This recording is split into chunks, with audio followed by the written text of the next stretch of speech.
Hey, welcome back to TwoSun Tuesday. Today I'm taking a look at this guy here, which you've been able to tell by the title and the thumbnail. This is TS159-Micarta. There was a titanium frame lock version of this. It probably came out first. However, it seems like it's quite a bit more uncommon, or at least wasn't really covered all that much. And when I started collecting TwoSuns and stuff like that, this was the only one that was available. But I have seen a couple of folks who actually do have the titanium frame lock variant of it, which, it's kind of a side grade a little bit there. I mean, it does have the titanium, so that is nice, but otherwise, they're probably right around the same weight and all that sort of stuff. So, yeah, we can open this guy up. It is not a small knife by any stretch of the imagination. We got 3.89 inches, or 98.7 millimeters, between the end of the handle scales and out there. And we can see the burlap micarta, or this is basically their polished, what they called micarta, what I ended up calling meh-carta for a lot of their knives. But yeah, this is definitely a burlap kind of micarta that's highly polished, as we can see. It's super shiny.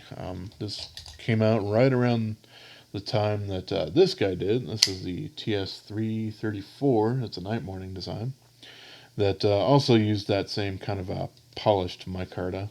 It was the only other knife that I think that they did. I think maybe they were playing around with this just a little tiny bit before they ended up not having much left that they didn't have other plans for. But yeah, it is interesting. We can get super up close here, and then yeah, with a little bit of light, we can see they do have some interesting little micro milling going on there. But yeah, this thing's not really going to offer you a heck of a lot of grip for it.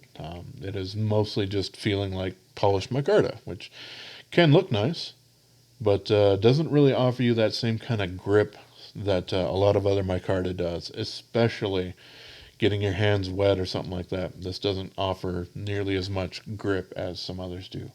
And a little bit of that also has to do with the nature of the burlap kind of material. There's just much less fibrous material available to it since it's a much lighter weave than others do. But yeah, there we go with that. Highly, highly contoured scales on here. Same with the titanium frame lock. A bit thick on those handle scales. We got 0.66 of an inch thick. Of course, that's just at the middle swell there. It is much thinner around the other sides of it. That's going to be 16.7 millimeters thick. And they've coated the steel for the liners on here. Not sure exactly why. They've done it on a couple of models, and I don't know. Maybe it was just for gits and shiggles or something like that. I'm not quite sure. Doesn't help out all that much. Maybe they were kind of trying to look to emulate what a titanium liner could look like, or something like that. Not quite sure. Or possibly helping out with a little bit of corrosion. Pretty sure they use 420J2 for the liners on most of their knives. They do list them in some of their eBay listings. I think I've seen that quite a few times, as well as technically, now that I'm thinking about it, a really, really old TwoSun like this TS23 is actually, the blade itself is made out of 420J2 steel. Just thought of that in the moment. But yeah. So, I talked about the micarta there. Let's talk about this blade shape just a little bit here. Because this is definitely not an uncommon blade shape for especially Wong design knives, or at least more especially just the cutting profile of it rather than maybe the exact shape at the top of it. Let's talk about like this guy here that I've recently reviewed, and then that was, I guess, kind of an accident because I did actually do another review of this a year prior, as I saw after the fact. But we can see, yeah, it has that swedge on top. Very, very similar cutting profile behind there. Maybe a little tiny bit more of a belly on it. We got this oldie but goodie, the TS236. This one's in 14C28N. This actually has titanium liners and carbon fiber on it. It's a fantastic knife, but very, very similar as far as that swedge and that blade profile there. We can see a whole bunch of swirly, scratchy sort of stuff. Well, maybe it's not just going to show up on camera nearly as well, but yeah, I have kind of marred this knife up a little bit, but their 14C28N kind of does that a little bit, which is, one of the reasons why they moved away from it is they had too many people return them saying they were scratched up, because a whole bunch of collectors are really interested in getting absolutely pristine models of everything, which I don't necessarily blame them for, but it is kind of the reason why they've moved away from 14C on almost everything. But we got another banger that he put out here, the TS337, and another pretty darn good one, the TS287, all of which kind of have that same profile and the swedge there. And it's not just Wong. We also have this guy. This is the TS351. This one's from, I believe it's pronounced Mixnium, MXNIUM. But that also has a bit of a swedge on the top there, and it is a bit of a smaller blade overall, but still very similar kind of knife there. Plunge grind, much better on this one, however, so, I suppose keep that in mind overall. But yeah, a whole bunch of knife examples in this video, so I put a little bit more thought into this one than I have on some of the others there, but yeah, hopefully somebody appreciates that. How I mentioned that plunge grind earlier, yeah, this one, just for me doing some reprofiling, does add some smile to that, so that is unfortunate. This is 14C28N, though, and overall, this knife was pretty darn good for the price that you would usually get them for on eBay, which was right around the low 40s. I think I paid probably I think I got mine for about 45, but I've seen some of them go as low as 38, which was pretty decent. This does have a problem, though, of does have a bit of a snaggletooth, as I end up calling it, where the blade is way too close to the top of the handle there when it's closed. This is enough that if you're not careful, not necessarily if it's in your pocket all that much, but it kind of possibly could be.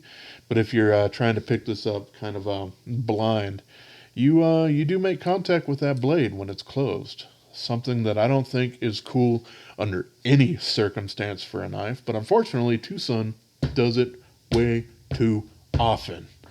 This is an older one, so it's, right around that time, but it all has to do with them basically not doing any prototypes to realize this is kind of a danger here. And they're like, all right, cool, well, we're already tooled up, so we're going into production on it. So there you go with that. Something that is not really perpetuated with the other models of knife that he's ended up doing with that same kind of blade profile. All of these guys are perfectly fine with all of that, especially these two. These are all nice and snug in there without any kind of issues. So yeah, it is unfortunate, but at least it's something that he learned on this particular knife here. Something that you can, if you want to take the time, grind a good chunk of that blade down. It starts to get much better right around here. So probably about 2/3 of that open gap there. You would need to kind of grind down a bit. Would not suggest doing that with a stone, probably with a belt grinder or something like that, and then resharpen it up. And that's fine, but that does make it a thicker profile there than it is kind of on the rest of it. But I would probably rather than possibly have my tool cutting me, which is the last thing I want a knife to actually do. It's supposed to cut things other than me. So yeah, alright, yeah, covered that. We have a G10 backspacer on here rather than matching Micarta backspacer. It's generally done from a cost perspective, and this knife was certainly made to be part of that really, really low cost thing. Really large lanyard loop on there. Not necessary. I think it kind of looks a little ugly, but I suppose it's rather functional for those people who actually want it. The detent on this guy is pretty darn nice. You can very, very easily, if you don't screw that up, push button this knife out, as well as just do the light switch thing, because it's got a lot of decently coarse jimping on there, and like I said, the detent is very well tuned on it.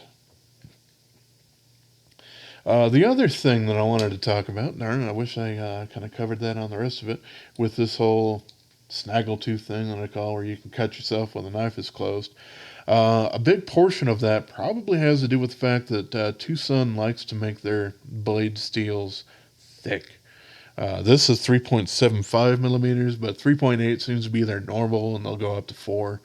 And that makes a wider opening that's easier for you to actually get fingers or finger meat in there, compared to what you would see from a lot of other knives and stuff like that. I'll just grab this guy. It's a Kaiser Towser K, which has like a 3 millimeter blade stock thickness on it. And it's much more difficult for you to try to get, you know, skin and fingertips and stuff like that in there. So between them kind of under grinding to get it nice and thin out on a profile, and the fact that their blade stock thickness is quite thick on there, just compounds the problem. Something that I wish they would kind of take into consideration as a whole on their knives to see if that's going to be a problem before they start producing them. Kind of a pipe dream. I doubt it's going to happen, you know. So it's one of those things, but it's also probably one of the things that are useful for us reviewers to actually, mention on these knives if someone's actually interested in picking them up. So I covered that there. Let's talk about the weight. It's 4.18 ounces, which is decently thin. It's 118.5 grams. Nice and lightweight for the fact that this is a 3.9 inch blade. So that's pretty darn good. They have done some skeletonization on the liners, on the liners and everything like here. I guess with this micarta, there are a couple of imperfections of kind of dark fibers or whatever that kind of found their way into the epoxy while it was, or phenolic resin, whatever the hell you want to call it, that they use when they produce this stuff here. It's some of it's also kind of present on this guy here. It was just kind of the nature of that with them using the natural kind of color after they had done a batch of black dyed micarta, probably for like the TS159 and stuff like that I'd taken a look at beforehand. Last thing I think I want to touch on a little bit here is the pocket clip. This is their folded over steel pocket clip. Yes, it is inset into micarta, but more than one contact point, so this thing is rock solid. And of course that's screwed into the titanium, or sorry, into the steel liner, and possibly, no, it's not. Okay. The pocket clip on this works out quite well because there's enough handle length on there. And we can see that the fold over is not happening at my kind of pinky knuckle area, which is generally what makes this thing really this kind of a deep carry clip fairly uncomfortable for me on a lot of knives. Like I said, this one gets around that, so that's nice. Really comfortable ergonomically, especially in that that hammer grip, that gorilla grip kind of fist thing that you would do to really muscle through some cuts. Works out great for that, but also, nice for a pinch grip for doing a lot of sweeping cuts and stuff like that.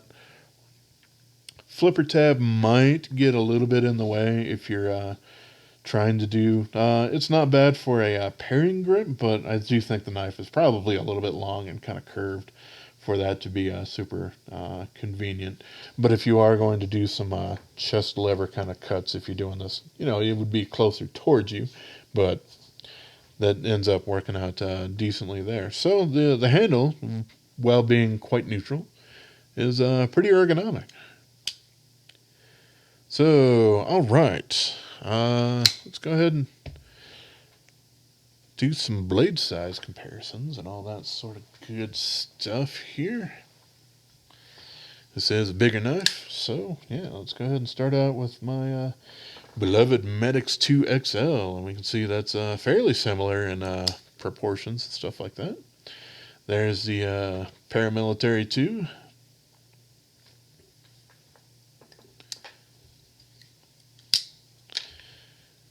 Coming in with another Spyderco, we got the Endura. That's the Endura 4. There's the Rat number 1, which is also quite a large knife, but we can see that this one is actually larger.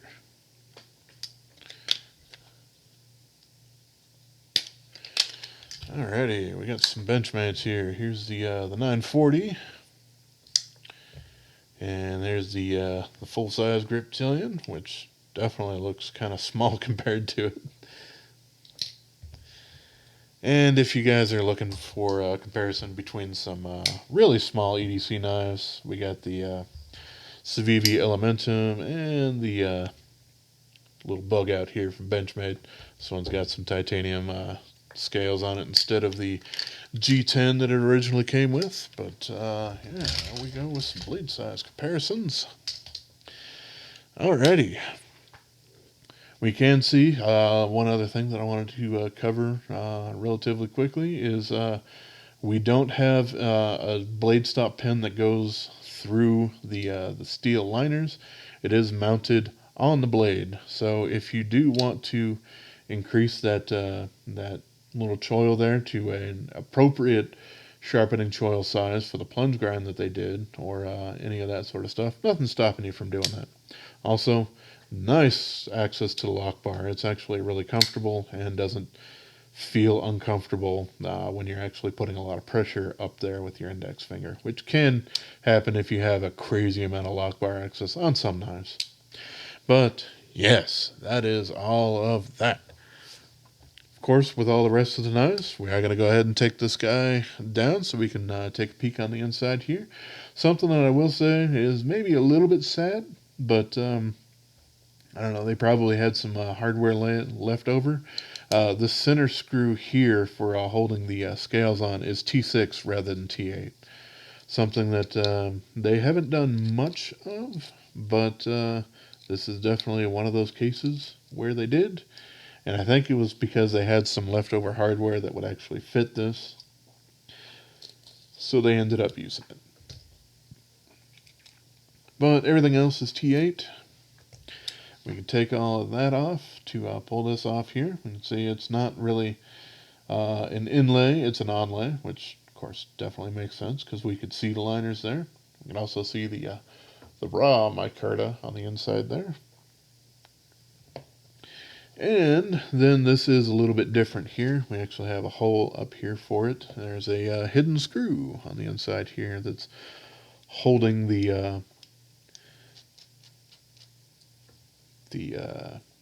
basically holding the two liners together through that G10 backspacer. But there we go. We can pull this guy open, and we can see that these steel liners do look a bit dark.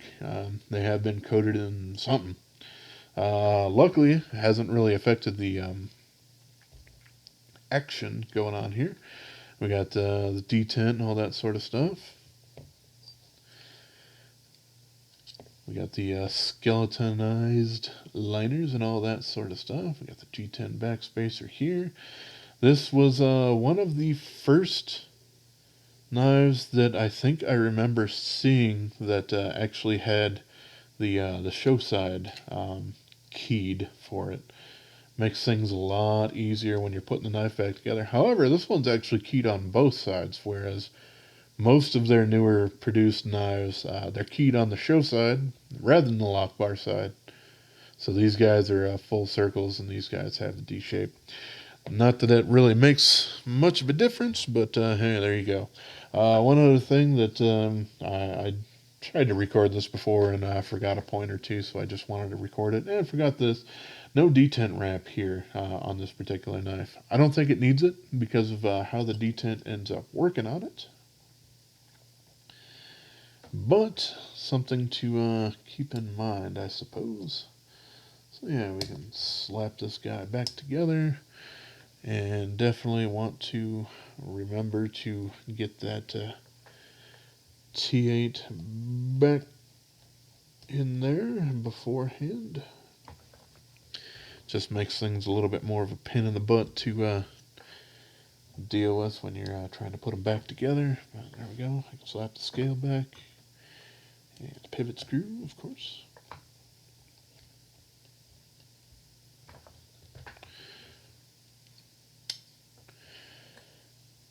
There we go. We got the little tiny T6 screw for the handle scale there. And then, of course, the deep carry pocket clip.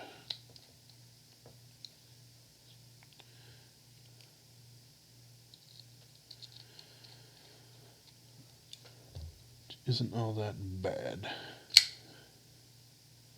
Alrighty.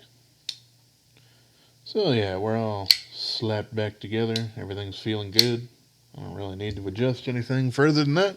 So, there we go. Yeah, there we go. Something I did forget to mention here. This is basically where the knife would start to interface with the blade tang there. So, yeah, much before it would come in contact with your thumb. So you don't really have any weird fumbly bits when you're trying to close this knife. Just works out all right. Overall, pretty good, especially for the price. I don't like the fact that the blade is too close to the top of the handle. However, like I said earlier, neither the 337 here or the 287 have that problem. They're much more readily available through, a lot of other things, at least at the time that I'm recording this video. So I would probably suggest either of those. And hey, these are titanium frame locks for the guys. They're not quite as contoured. This one's probably getting a little bit close. But still, yeah, like this guy is absolutely fantastic. I've suggested him in quite a few other videos. It is D2 steel, unfortunately, instead of 14C. Whereas the 287 is 14C 28.7. They have fairly similar ergonomics, but this guy is super nice and thin. And has that same kind of blade geometry and all that sort of stuff. So overall, I would say probably get either of those because this one, for one, is probably going to be a little bit more difficult to find now that they're out of production and all of that sort of stuff. But yeah, there you go. There's the TS159-Micarta. Like I said several times in the video, there is a titanium frame lock version of it. I don't own it, which is why I've just referred to it a couple of times. But yeah, there you go. That's everything that I wanted to cover on there. This one kind of went on a little bit long because I kept using some other example knives, which I probably went a little overboard on. So apologies for that, but I hope it helped out at least a little bit. So, alright, as always, I appreciate y'all for watching, and have yourself a wonderful rest of your day, yo.